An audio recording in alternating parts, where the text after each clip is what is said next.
Hello friends, आज आपण डिझॉल्युशन of partnership firm याचं पहिलं एक्झाम्पल पाहणार आहोत. डिझॉल्युशन ऑफ पार्टनरशिप फर्म या टॉपिकची माहिती आपण लास्ट लेक्चरमध्ये घेतलेली होती. मार्च 2019चा क्वेश्चन पेपर आहे. त्याच्यामधील एक्झाम्पल आहे डिझॉल्युशनचं. Ram, Lakshman and Bharat were partner sharing profits and losses in the ratio of 2:1. Balance sheet दिले आपल्याला, लायबिलिटीज, ॲसेट्स आणि खाली काही ॲडजस्टमेंट दिलेले आहेत. याचा स्क्रीनशॉट काढून घ्या आणि एक्झाम्पल वहीमध्ये लिहून घ्या. आता या एक्झाम्पलमध्ये आपल्याला रिअलायझेशन अकाउंट विचारलं आहे, पार्टनर्स कॅपिटल अकाउंट विचारलं आहे आणि बँक अकाउंट विचारलं आहे. तिन्ही अकाउंट्स मी तयार करून ठेवलेले आहेत. Realisation account, partners capital account आणि कॅश ऑब्लिक बँक अकाउंट. आता जसंही मी सुरुवातीला सांगितलं होतं की आपल्याला काही स्टेपमध्ये एक्झाम्पल सॉल्व्ह करायचं आहे. आणि या स्टेप कोणकोणत्या? तर सर्वप्रथम बॅलन्स शीटचं पोस्टिंग करून घ्यायचं आहे. नंतर ॲडजस्टमेंटचे प्रत्येकी 2 इफेक्ट करायचे आहेत. नंतर क्लोजिंगची स्टेप आहे. अशा 3 स्टेपमध्ये आपल्याला एक्झाम्पल सॉल्व्ह करायचं आहे. बॅलन्स शीटचं पोस्टिंग करताना सर्व ॲसेट्स रिअलायझेशन अकाउंटच्या डेबिटला, सर्व लायबिलिटीज रिअलायझेशन अकाउंटच्या क्रेडिटला, कॅपिटल दिला असेल, प्रॉफिट अँड लॉस दिला असेल, जनरल रिझर्व्ह दिला असेल, रिझर्व्ह फंड दिला असेल तर पार्टनर्स कॅपिटल अकाउंटला, कॅश अकाउंट दिला असेल कॅश अकाउंटला आणि एक्स्ट्रा जर पार्टनर्स लोन दिला असेल तर एक स्वतंत्र 5 वहीचा पार्टनर्स लोन अकाउंट तयार करायचा आणि तिथे ट्रान्सफर करायचे. पुन्हा एकदा लक्षात घ्या, बॅलन्स शीटचं पोस्टिंग करतोय आपण. सर्व ॲसेट्स रिअलायझेशन अकाउंटच्या डेबिट साईडला दाखवायचे आहेत. पाहून घ्या. मशिनरी 2 लाख रिअलायझेशन अकाउंटच्या डेबिटला लिहिलं मी, टू मशिनरी 2 लाख. आता समजा या उदाहरणामध्ये मशिनरीच्या खाली लेस डेप्रिसिएशन सांगितलं असतं 10,000 रुपये, तर हे डेप्रिसिएशन यातून लेस न करता क्रेडिट साईडला दाखवलं असतं. ही नोट सुद्धा आपण बेसिक पार्टमध्ये पाहिलेली आहे. स्टॉक रिअलायझेशन अकाउंटच्या डेबिटला 80,000, टू स्टॉक रिअलायझेशन अकाउंटच्या डेबिटला 80,000 रुपये. डेटर्स, आता डेटरचे 2,20,000 घ्यायचे का 2,08,000 घ्यायचे? सांगितलं मी आत्ताच की मूळ किंमत घ्यायची आणि ऑलरेडी कुठल्या बाजूला घ्यायचा? क्रेडिट साईडला घ्यायचा आहे.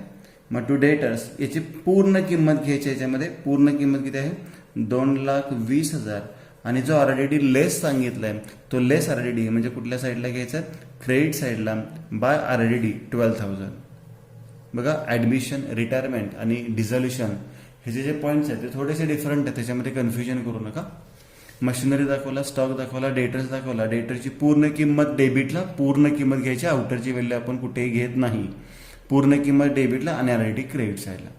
इन्व्हेस्टमेंट रिअलायझेशन अकाउंटच्या डेबिटलाच, to investment 96,000, 96,000. Profit and loss account, आता प्रॉफिट अँड लॉस हा कुठं दाखवतो आपण? पार्टनर्स कॅपिटल अकाउंटला दाखवतो. परंतु ॲसेट साईडचा आयटम आहे त्यामुळे तो प्रॉफिट अँड लॉस कोणत्या साईडला येणार आहे? डेबिट साईडला येणार. To profit and loss account लक्षात ठेवा. लायबिलिटी साईडचा असेल तर क्रेडिटला, ॲसेटचा असेल तर डेबिटला. आता 72,000 डिस्ट्रीब्यूट करायचे आहेत आणि त्याने रेशो किती दिलेला आहे? 2:1. 72,000 इंटू 2/5, 2/5, 1/5. 5 ने भाग लावूयात आपण. 5 के 5, राहिले 2, 5 चोक 20, परत राहिले 2, 5 चोक 20. म्हणजे रक्कम किती आली? 28,800, 28,800 आणि 14,400 डिस्ट्रीब्युशन आलेलं आहे. मग लिहूयात आपण डिस्ट्रीब्युशन. 28,800, 28,800 आणि 14,400.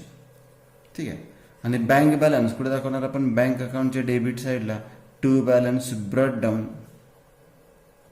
16,000 रुपये. तुम्ही कॅश ऑब्लिक बँक का म्हणलाय? तर बऱ्याच वेळा कॅश इन हँड देतात किंवा कॅश बॅलन्स देतात किंवा कॅश अकाउंट म्हणायचं आहे. बँक बॅलन्स दिला तर बँक अकाउंट म्हणायचं आहे. बघा, ॲसेट साईडचं पोस्टिंग केलं. सर्व ॲसेट्स रिअलायझेशनच्या डेबिटला, ऑलरेडी क्रेडिटला गेला. प्रॉफिट अँड लॉस कॅपिटल अकाउंटच्या डेबिटला आणि कॅश अकाउंटच्या डेबिटला. कॅपिटल कुठं दाखवणार? पार्टनर्स कॅपिटल अकाउंटच्या क्रेडिट साईडला. बाय बॅलन्स ब्रॉट डाऊन 2,40,000, 80,000 आणि 80,000. 2,40,000, 80,000 आणि 80,000. जनरल रिझर्व्ह बघा, ॲसेट्स आयटम डेबिटला डिस्ट्रीब्यूट केला, लायबिलिटीज आयटम कुठे डिस्ट्रीब्यूट करतो आपण, क्रेडिट साईडला बाय जनरल रिझर्व. आता जनरल रिझर्व सुद्धा डिस्ट्रीब्यूट करायचा आहे. किती रुपये डिस्ट्रीब्यूट करायचे आपल्याला, 24,000. मग 24,000 गुणिले 2/5, 2/5 आणि 1/5 भाग लावूयात आपण.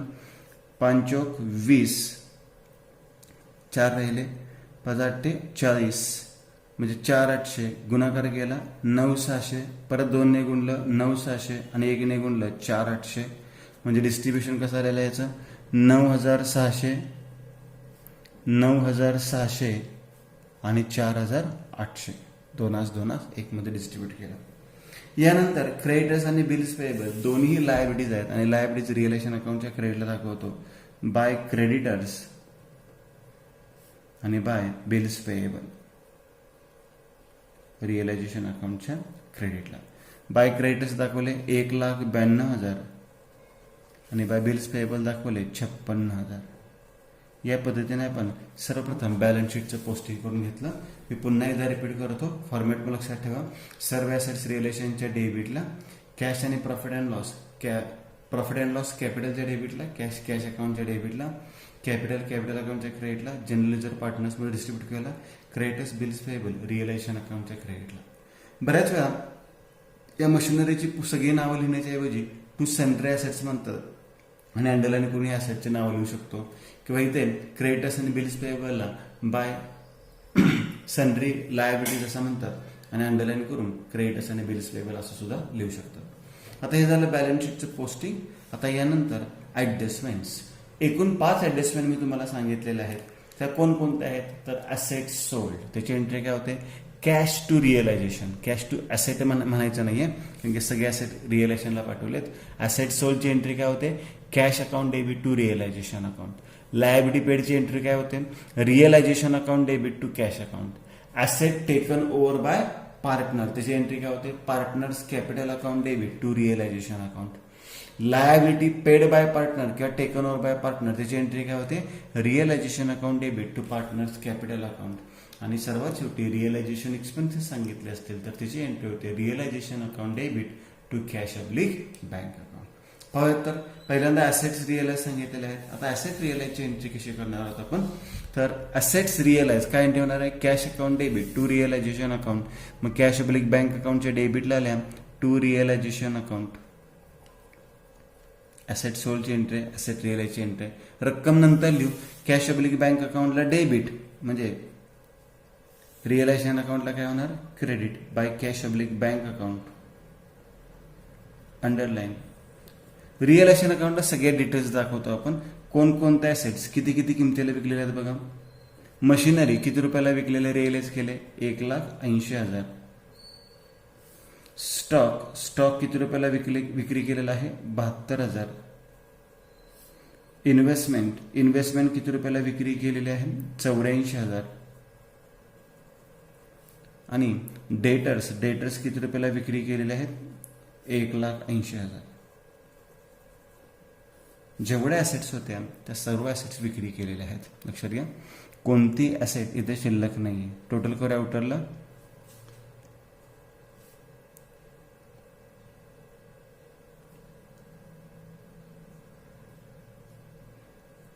₹5,16,000. बरोबर. मग हीच रक्कम आपण इथे लिहूयात आता, ₹5,16,000 झालं. या पद्धतीने पहिली ॲडजस्टमेंट आपण केली. दुसरी ॲडजस्टमेंट आहे डिझोल्युशन एक्सपेन्सेस ₹12,000. डिझोल्युशन एक्सपेन्सेस 12,000 रुपये. काय एंट्री होणार एक्सपेन्सेसची, realisation account debit to cash oblique bank account. Realisation account debit to cash oblique bank account. किती रुपये एक्सपेन्सेस आहेत, 12,000 रुपये. मी सांगितलं इथे डिटेल्स लिहू शकता तुम्ही. मग इथे मी लिहितो डिझोल्युशन एक्सपेन्सेस. रिअलायझेशन अकाउंटला डेबिट कॅश म्हणजे cash oblique bank, cash oblique बँकला काय होणार, क्रेडिट बाय रिअलायझेशन अकाउंट 12,000 रुपये. बाय रिअलायझेशन अकाउंट 12,000 रुपये. आता शेवटचा पॉईंट महत्वाचा आहे, goodwill of the firm realise. Goodwill ही सुद्धा ॲसेट आहे. ॲसेट रिअलाइजची एंट्री नेहमी करतो तशीच करायची. काय एंट्री होते, cash account debit to realisation account. Cash अकाउंटच्या डेबिटला to realisation account 96,000, 96,000. Cash oblique बँकला डेबिट म्हणजे रिअलायझेशनला काय होणार, credit by cash oblique bank account, खाली लिहितो मी गुडविल रिअलाइज्ड 96,000. आता एक नोट मात्र तुम्ही लक्षात ठेवायची आहे गुडविलसाठी. मी ते एक नोट लिहून तुम्हाला लिहितो गुडविलसाठी. गुडविलसाठी ऍडमिशन रिटायरमेंटमध्ये जसं करतो तसं इथं कोणत्याही गुडविलची वेगळी ट्रीटमेंट नाही आहे. उदाहरणामध्ये जे सांगितलं असेल तेवढेच करावे.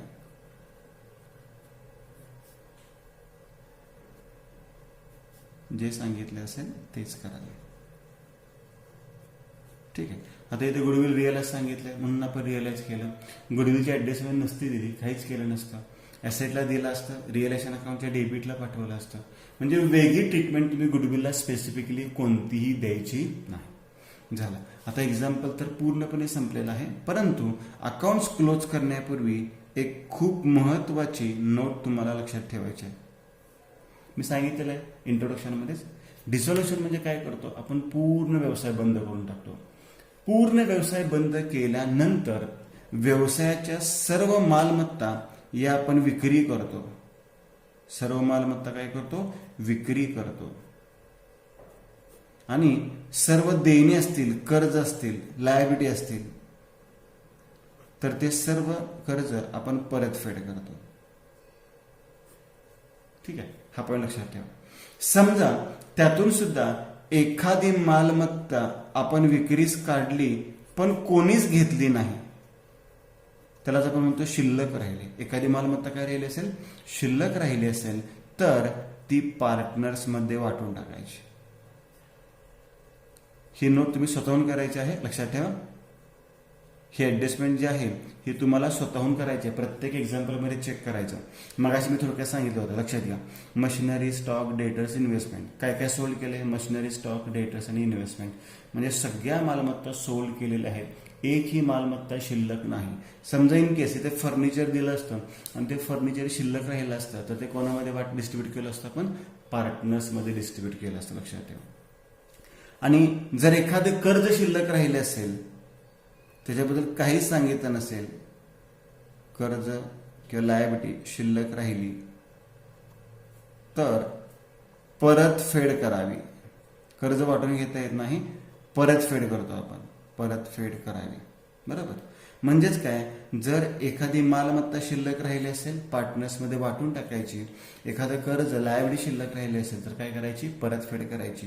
ह्या दोन ऍडजस्टमेंट तुम्हाला प्रत्येक एक्झाम्पलमध्ये न सांगता करायच्या आहेत. बघा, जर असेट डिस्ट्रीब्यूट केली पार्टनर्समध्ये, असेट जर समजा आपण डिस्ट्रीब्यूट केली पार्टनर्समध्ये तर त्याची एंट्री काय होणार आहे, partners capital account debit to realisation account. Asset taken over by पार्टनरची एंट्री करतो, सेम तीच. म्हणजे पहिली नोट असेल तर ही एंट्री करा. आणि जर लायबिलिटीबद्दल काही सांगितलं नसेल तर लायबिलिटी काय करायची असते, आपल्याला पेड करायची असते. मग त्याची एंट्री काय होणार आहे, realisation account debit to cash account. त्याची काय एंट्री होणार आहे, रिअलायझेशन टू कॅश अकाउंट. ह्या दोन एंट्रीज तुम्हाला स्वतःहून करायच्या आहेत. पण केव्हा, जर एखादी ॲसेट शिल्लक राहिली तर पार्टनर्समध्ये डिस्ट्रीब्यूट करा, पहिली एंट्री करायला लागेल. एखादी लायबिलिटी शिल्लक राहिली असेल तर ती पेड करा, रिअलायझेशन टू कॅश ही एंट्री करावी लागेल. आता आपण ऍडजस्टमेंट सगळ्या बघितल्या. असेट रिअलाइज सांगितलंय, डिझोल्युशन एक्सपेन्स सांगितलंय, गुडविल सांगितलेलं आहे. लायबिलिटीबद्दल काहीच सांगितलं नाही, लक्षात घ्या. ऑलरेडी लायबिलिटी नाही आहे, ते डेटर्समधून वजा केलेले प्रोव्हिजन फक्त आहे. लायबिलिटी कोणकोणते आहेत, क्रेडिटर्स आणि बिल्स पेबल. याबद्दल उदाहरणामध्ये काहीच सांगितलं नाही आहे. आणि एखादी लायबिलिटी शिल्लक राहिली असेल तर ती काय करतो आपण, परतफेड करतो. त्याची एंट्री काय करतो, realisation account debit to cash account. मग रिअलायझेशनच्या डेबिटला to cash oblique bank account ही एंट्री किंवा ही ऍडजस्टमेंट त्यांनी सांगितलेलं नाहीये, हे आपण स्वतःहून करायचे आहे. मग क्रेडिटर्सची पूर्ण रक्कम देऊयात. क्रेडिटरची रक्कम किती होती, 1,92,000. आणि बिल्स पेएबलची सुद्धा पूर्ण रक्कम देऊयात. बिल्स पेएबलची संपूर्ण रक्कम दिली 56,000. बघा, या लायबिलिटी शिल्लक होत्या म्हणून पेड केल्या.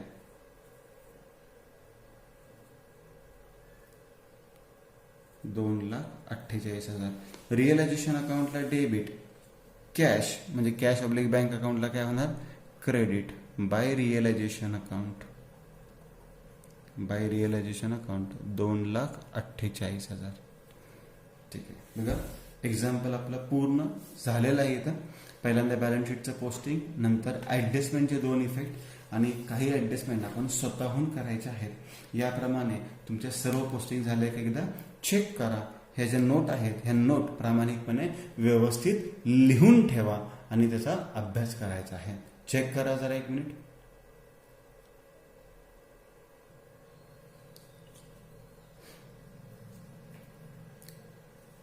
झालं सर्वांचं. आता पहिला अकाउंट आपण कोणता क्लोज करणार आहोत? रिअलायझेशन अकाउंट क्लोज करणार आहोत. इथे मात्र असं फिक्स नाही आहे की प्रॉफिट होते की लॉस. आपण व्यवसाय बंद केलाय, लॉस पण होऊ शकतो, कदाचित प्रॉफिट पण होऊ शकतो. चेक करूयात आपण दोन्ही साईडची बेरीज.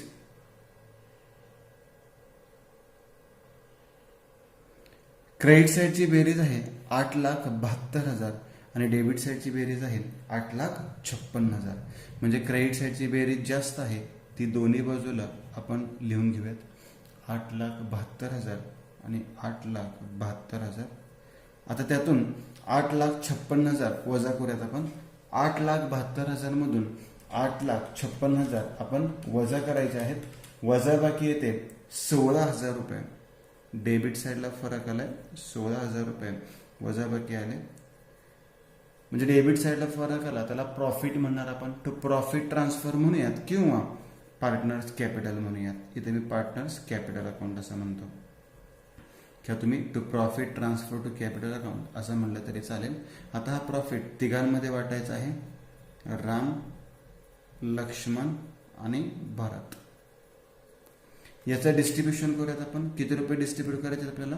16,000 गुणिले 2/5, 2/5 आणि 1/5. 3,200 म्हणजे 6,400, 6,400 आणि 3,200. ठीक आहे. 6,400, 6,400 आणि 3,200. रिअलायझेशन अकाउंटला डेबिट, कॅपिटल म्हणजे कॅपिटल अकाउंटला क्रेडिट बाय रिअलायझेशन अकाउंट. कंसामध्ये आपण त्याला प्रॉफिट असं म्हणूयात. 6,400, 6,400 आणि 3,200. बघा पहिला आपण अकाउंट कोणता क्लोज केलेला आहे? रिअलायझेशन. डेबिटला आला फरक प्रॉफिट म्हणा, क्रेडिटला फरक आला लॉस म्हणा. प्रॉफिट येऊ देत, लॉस येऊ देत, तो आपण कुठे पाठवायचं? कॅपिटल अकाउंटला पाठवायचं. रिअलायझेशनला डेबिट म्हणजे कॅपिटल अकाउंटला काय झालं? क्रेडिट. यानंतर आपण कोणता अकाउंट क्लोज करणार आहोत? पार्टनर्स कॅपिटल अकाउंट क्लोज करायचं आहे. कोणत्याही बाजूची बेरीज जास्त येऊ देत, फरक कॅश अकाउंटलाच पाठवायचा आहे. इथे क्रेडिटची बेरीज जास्त आहे बघा 88,000 रुपये, 88,000 रुपये. इथे पण क्रेडिट साईडची बेरीज जास्त आहे 96,000 रुपये, 96,000 रुपये. इथे क्रेडिटची बेरीज जास्त आहे 2,56,000 रुपये आणि 2,56,000 रुपये. बघा आपण बेरीज केलेली आहे. आता 88,000 मधून 14,400 आपण वजा करूयात. किती मधून वजा करायचे? 88,000 मधून 14,400 वजा केले, फरक आलेला आहे 73,600. फरक किती आलेला आहे? 73,600. त्याच्यानंतर 96,000 मधून 28,800 वजा करूयात. 96,000 मधून 28,800 वजा केले, फरक आलेला आहे 67,200. फरक आला 67,200. आणि 2,56,000 मधून 2,56,000 मधून 28,800 वजा करूयात. फरक येतोय 2,56,000 मधून 28,800 वजा केले, फरक आलेला आहे 2,27,200 रुपये. आता हा जो फरक आलेला आहे तो शेवटच्या अकाउंटला पाठवायचा आहे. त्याला आपण म्हणूयात to cash oblique bank account. Star करूयात, अंडरलाईन करूयात. कॅपिटल अकाउंटला डेबिट, कॅश म्हणजे कॅश अकाउंटला काय होणार? Credit by partners capital account, by partners capital account. Underline कोण कोण आहेत? राम, लक्ष्मण आणि भरत. रामचा फरक होता 2,27,200, लक्ष्मणचा होता 67,200 आणि भरतचा होता 73,600. तिन्हीची बेरीज आउटरला घेऊयात.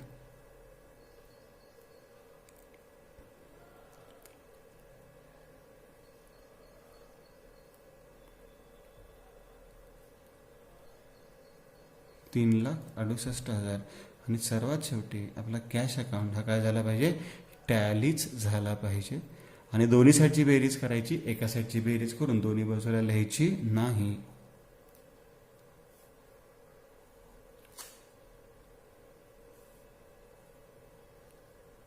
$6,28,000 इकडची बेरीज येते.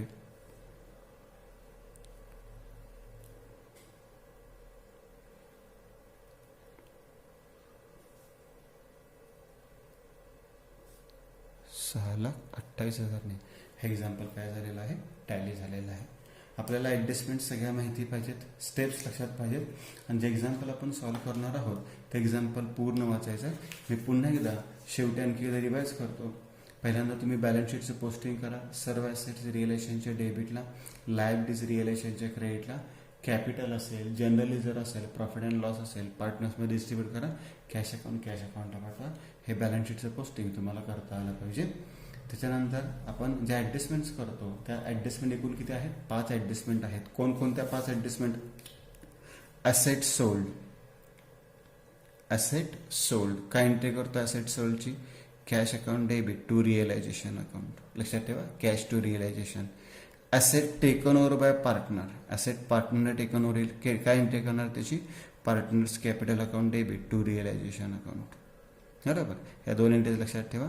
त्यानंतर लायबिलिटीज पेड, लायबिलिटी पेडची एंट्री काय करतो आपण, realisation account debit to cash account. Liability paid by partner किंवा टेकन ओव्हर बाय पार्टनर त्याची एंट्री काय होणार आपण, realisation account debit to partners capital account. आणि शेवटची काय ॲडजस्टमेंट असू शकते, रिअलायझेशन एक्सपेन्सेस, त्याला डिझोल्युशन एक्सपेन्सेस, लिक्विडेशन एक्सपेन्सेस सुद्धा म्हणतो, त्याची एंट्री काय होते, realisation account debit to cash account. आता या एक्झाम्पलमध्ये एवढ्या सर्व एंट्रीज नाही आहेत. या एक्झाम्पलमध्ये ॲसेट रिअलाइज म्हणजे ॲसेट सोल्डची एक एंट्री होती, एक्सपेन्सेस पेडची एक एंट्री होती, आणि आपण स्वतःहून कोणती एंट्री केलेली आहे, लायबिलिटी पेड. कारण की ह्या उदाहरणामध्ये लायबिलिटीबद्दल काही सांगितलं नव्हतं, म्हणजे लायबिलिटी शिल्लक होती म्हणून आपण पेड केली, त्याची एंट्री काय केली, realisation account debit to cash account. या पद्धतीने आपल्याला डिझोल्युशनचं एक्झाम्पल सॉल्व्ह करायचं आहे.